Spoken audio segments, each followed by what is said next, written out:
Page 16, in the pool. Here we get more practice with playing legato, connected. So let's look this over. It's 2 lines long with a repeat. So it's 4 lines long, but we only have 2 lines of music to learn, sort of. The clef signs are still treble and bass clef. The time signature is 3/4 time. I see a bunch of quarter notes and dotted half notes. Okay.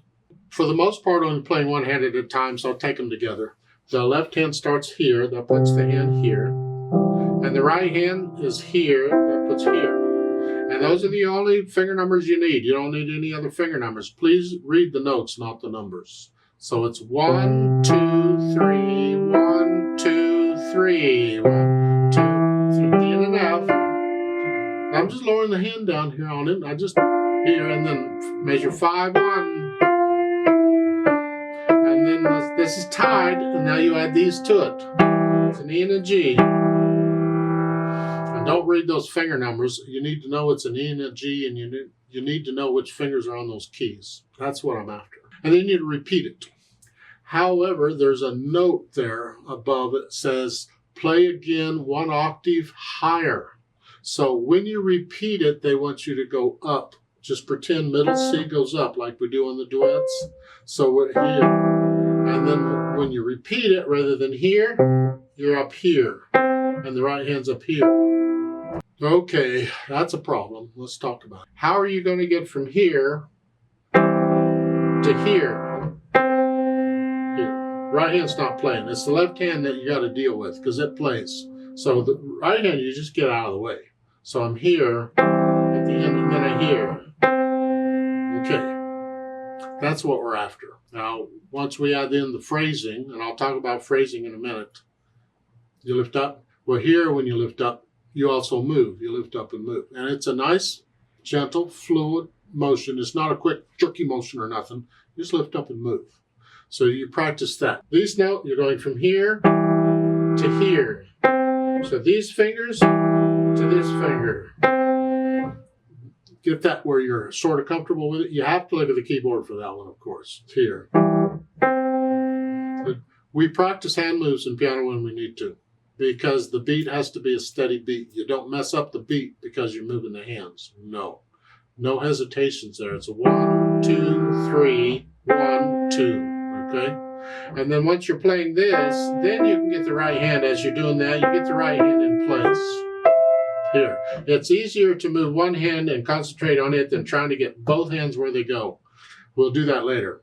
Just right now, it's just the left hand, and then as you're playing it, then you get the right hand in place. So to start the last 2 measures, so there you're here, 1, 2, 3, 1, 2, repeat, here.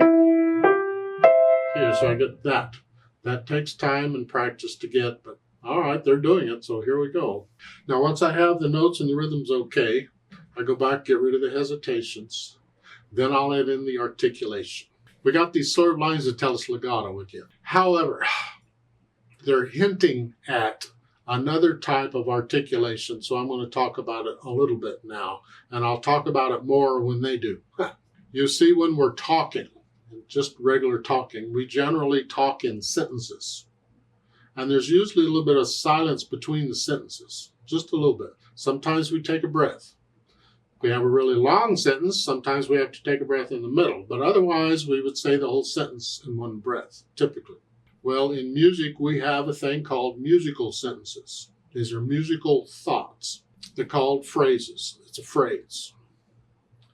This curved line can be used to indicate a phrase, in addition to a slur. So when you see a curved line, you think, okay, is this a phrase or is it a slur? Or is it both? It could be both. Is this fun or what? At the end of the second line in repeating, this is how we get away with this lift up. You lift up between the phrases. And slurs, you may or may not lift up between them. But phrases, you lift up most of the time. There's exceptions. So here, is that a thought? I don't know. To me, I have to play it a little quicker so I can hear it's easier for me to hear the thoughts if I play it faster.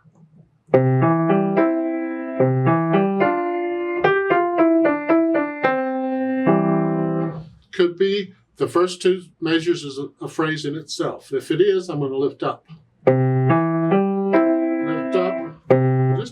to silence. Lift up. It's like taking a breath. So you're cutting the last note just a little bit short. So you got time to lift up because the beat has to be a steady beat. You don't mess up the beat for all of this stuff going on. And that's what I'm going to recommend we do. Lift up just a speck between measures 2 and 3 and measures 4 and 5. And then at the end, but when you repeat, lift up there too. And that's the articulation. So these curved lines here are actually indicating phrases, but we'll go ahead and pretend they're slurs also because we're going to connect the notes. Well, the last 2 measures there, you get another curved line under them. Well, that's the tie. That's why they have multiple curved lines, because they're doing different things. You see between the staves, they have the word legato. See, a lot of times they will give you the instruction in a word instead of the symbol. Well, these curved lines could tell you legato, but since they're telling you phrases, you don't always connect the notes in a phrase. So now they're telling you play it smoothly, play it connected. Legato, you don't have a choice, connect them. But you can still lift up between the phrases. Now, once I have the articulation under control, more or less, I think about the dynamics. MF is mezzo forte. It's the only one they give you. It's up to you. Whatever.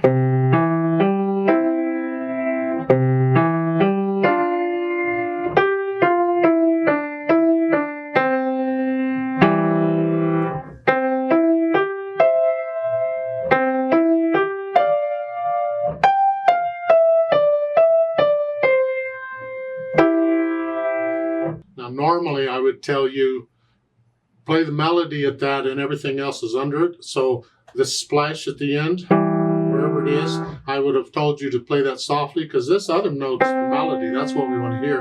But I think it's an effect, the splash. They're going to splash the water. In that case, you play it a little louder. It's part of interpreting the music, part of feeling the music. Remember the natural accent. 1, 2, 3, 1. You're feeling the music, so you may want to splash a little louder. Anyway, once you can play this okay with no hesitations, let's play it together. I'll give us 3 counts. 1, ready, go. 2, 3. 1, 2, 3.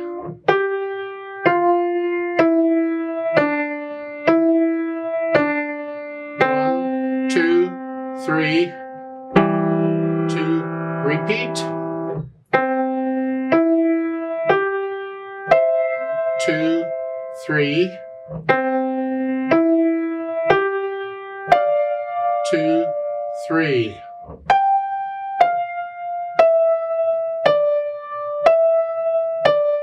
1, 2, 3. 1, 2, 3.